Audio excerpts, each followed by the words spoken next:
Indian Blanket Jasper. That's what we're looking for. Indian Blanket Jasper. We're in the mountains surrounding the reservoir of Enterprise Reservoir. And this area is known for beautiful jasper. Kind of a purplish, multicolored jasper known as Indian Blanket Jasper, as well as kind of reds and yellow jasper. And it's in abundance, and Shadow is helping me. He is excellent at finding jasper. But this little spot that we're in right here, I'm seeing a lot of variety of jasper.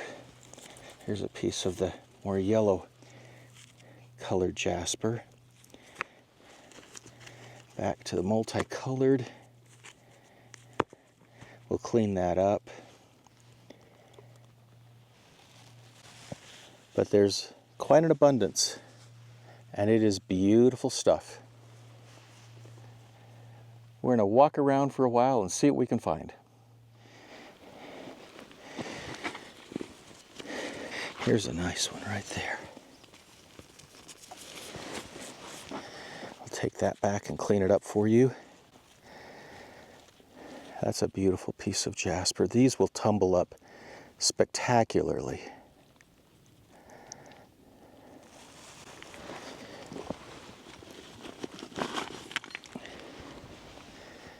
It's a beautiful day.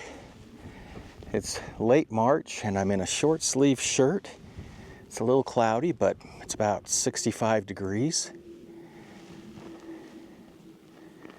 Shadow's having a great time.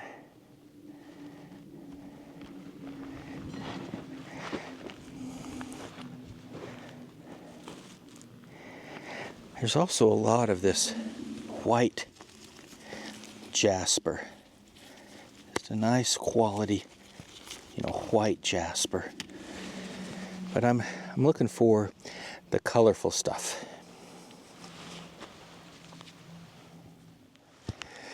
So this may not look like much right now, but inside of that I'm quite certain is jasper. And I need to cut it with the saw. So let's see if I'm right. Let's take that back and let's cut it with the saw, and we'll see what's in it.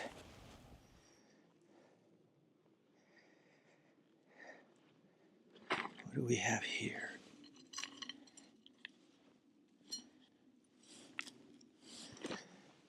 Well, that is really, really interesting. Got kind of a peanut butter color and some purple in there, white in there.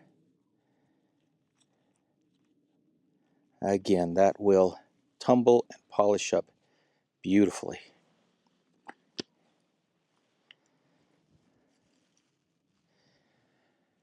So this whole area is great for rock hounding.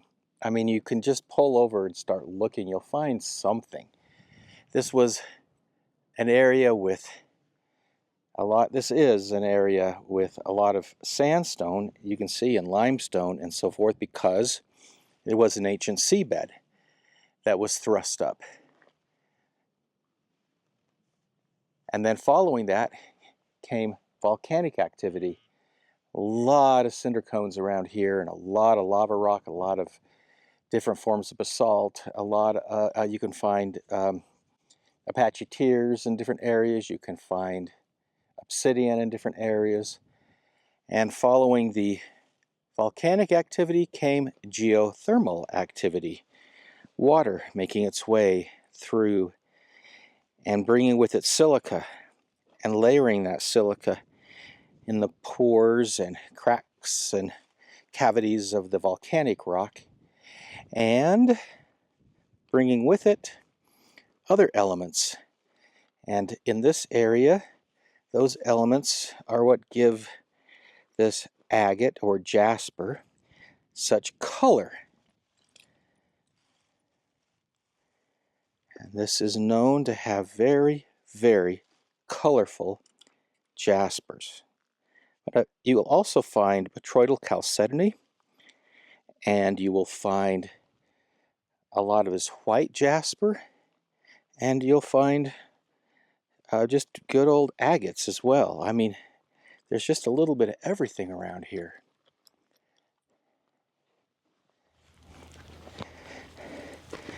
I'm not sure what this is, but it sure is shiny and waxy from on top. Well, that's jasper. Yet another flavor of jasper up here. We'll take that and we'll slice that also. What is that?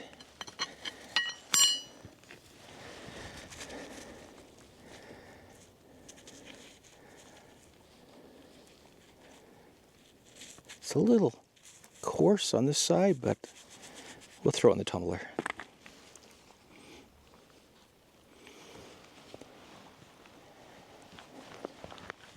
There's some more up there.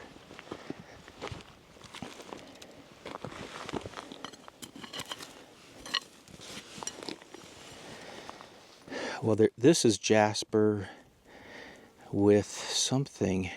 I guess that's all jasper, just different colors. Very purple on the back there, and then this is a deep blood red. It's a big one. Oh, that is gorgeous.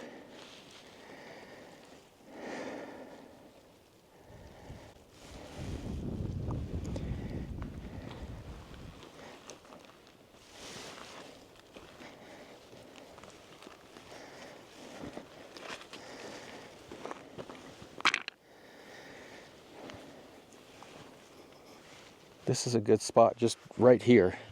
We'll just keep looking around here. A little one right there.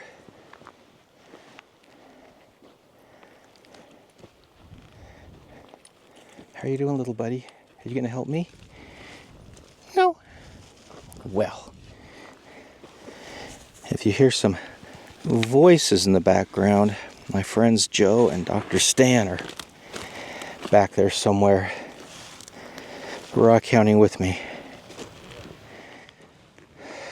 Look how bright red that one is. We'll clean that up. That's a beautiful bright red jasper. There's a lot of good stuff right around here.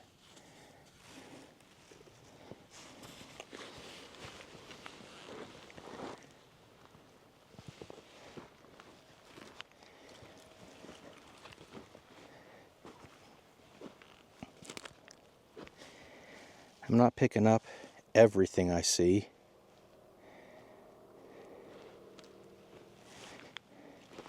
But I'm going to pick up that one. Wow. Wow. That's a really nice one here. Let's see. Shadow, stay with me, buddy. Come on.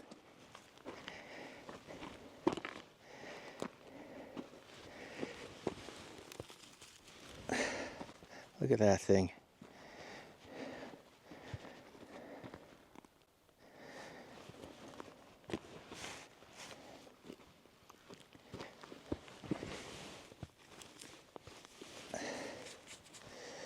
Another spectacular one. I mean, these are going to just tumble up so nicely.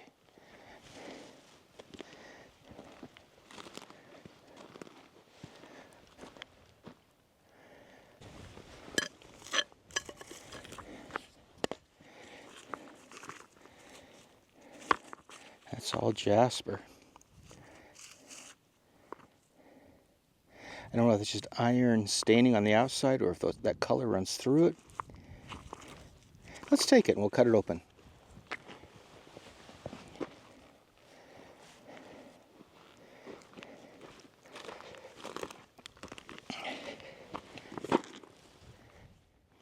Well, we've driven to a different location where Joe says there's some pretty big chunks of Indian Blanket Jasper that he remembers, so I'm bringing the bigger tool because he says we may have to dig a little bit for it.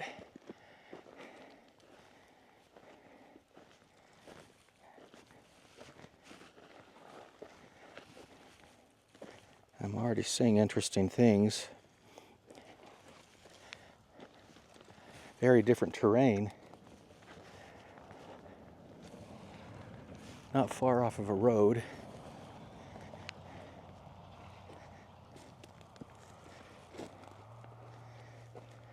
There's Dr. Stan and Joe down there. There's a nice piece of purple jasper. Take that.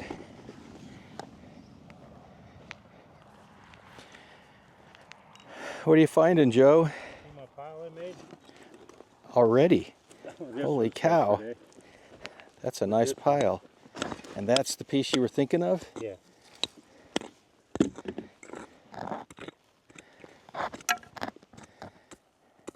Oh, I think that's definitely worth digging for. Oh, wow, look at that. That is gorgeous. You can take any of those. Any of those? Any of those. Even the big one? Yeah. Joe, you're a hero in more ways than one. I left it here for a reason. What are you finding there, Dr. Stan? Same stuff. Do you want that big one? The 400-pounder in my yard came from just down the wash. You have a 400-pound one? Yeah, so when I showed you the picture of my cat standing on. Oh, yeah. Wow. It's technically a spider-webbed shirt, but... Can you help me? All right, I'm gonna need my hands to put a few of these things in the bucket. Take a look at that one. Is that not beautiful?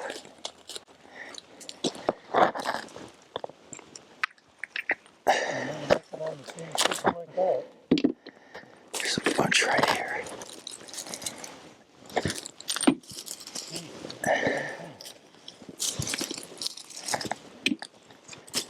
We'll keep these.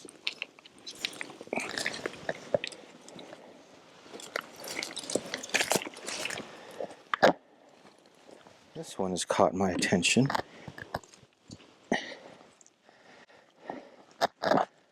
Oh, I think that's a piece of basalt with a thin layer of chalcedony on it.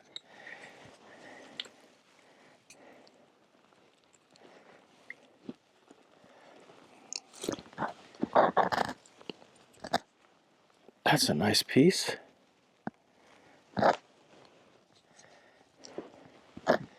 As is that.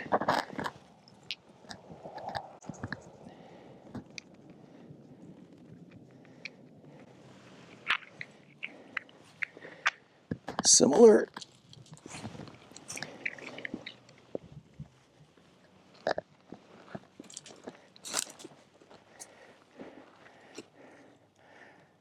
Kind of like caramel colored or peanut butter colored or butterscotch. There you go, butterscotch.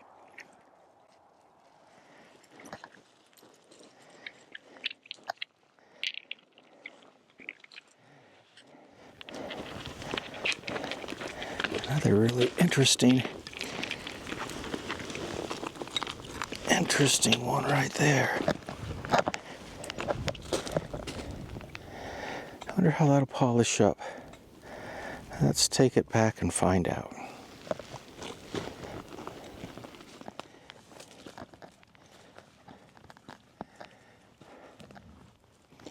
One of the things I like about rock hounding at the bottom of, ravines and gulches and, riverbeds and so forth, especially in the desert where they're dry unless it rains, and when it rains it's usually a ferocious downpour followed by flooding. It just stirs up more material, and over the many years, whatever might be out and about way up in the mountains can make its way down into these areas. And so I love to rock hound these areas because you just never know what you're going to find. That's a pretty piece right there.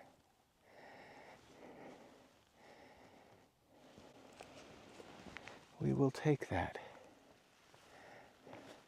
And this is so interesting too. It must be just a little damp back through there.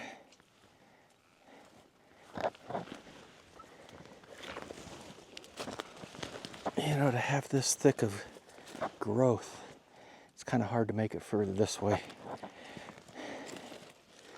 So we'll just, you know, there's such an abundance of stuff here that we can turn around and go back and just keep looking.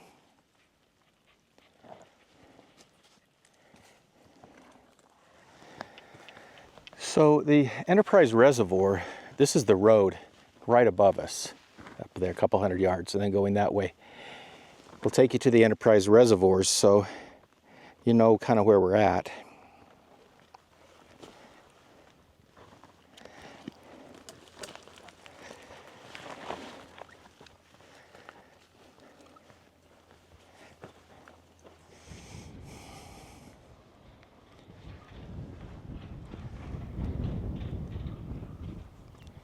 Shadow and I have separated from Stan and Joe.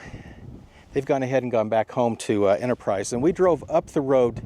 There's Enterprise Reservoir, the lower reservoir, and the upper reservoir is above there. It's low. That's not good for this time of year, but we're in a drought situation in the southwestern part of the state, southeastern as well. Now this is Volcanic Tuff, and I'm standing on Volcanic Tuff. That is volcanic ash that just piled up super deep, and then with following weather, rain and so forth, it compressed down and then hardened into these rocks, but it's not a real hard rock. And this gives us some clues too as to how this jasper may have been formed. And up there you can see lava flow, literally a wall of lava on the top of that mesa, and then lava crumbling down from it. So there was massive volcanic activity here. And that volcanic activity followed the uplifting by tectonic forces of this whole region. Was an ancient seabed.